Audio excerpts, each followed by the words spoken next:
ایک سپاہی کو کہا دروازے کو آگ لگا دو، معاف کیجئے گا، دروازے کو آگ لگ گئی۔ جیسے ہی آگ لگی کہتے ابھی پورا دروازہ نہیں جلا تھا، دروازے کے پیچھے حسین کی ماں تھی، میں نے دروازہ جلنے کا انتظار نہیں کیا، میں نے پاؤں کی ٹھوکر ماری، دروازہ نیچے گرا، نیچے زہرا، اوپر دروازہ، اوپر سے سپاہی گزرتے رہے۔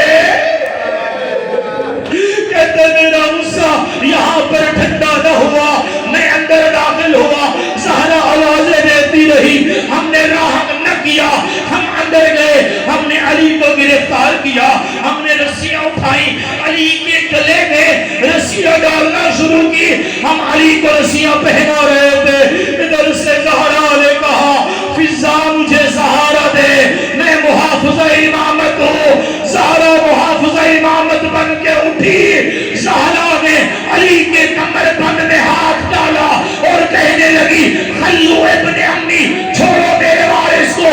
زہرا بول رہی تھی، ادھر سے کنفذ ملون آگے بڑھا، اس نے تازیانہ بلند کیا، ارے اللہ مجھے طاقت دیجئے گا، اس نے تازیانہ مارا، زہرا کے ہاتھ کی انگلیاں ٹوٹ گئی۔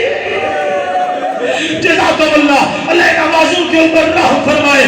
کہتا میرا غصہ یہاں پہ ٹھنڈا نہ ہوا، زہرا کا ہاتھ نہیں چھوٹ رہا تھا، اب میں آگے بڑھا، میں نے ہاتھ بلند کیا، زہرا کا ہاتھ رخسار اوپر، ارے بابا تیری فاطمہ، بابا میرے رخسار لال۔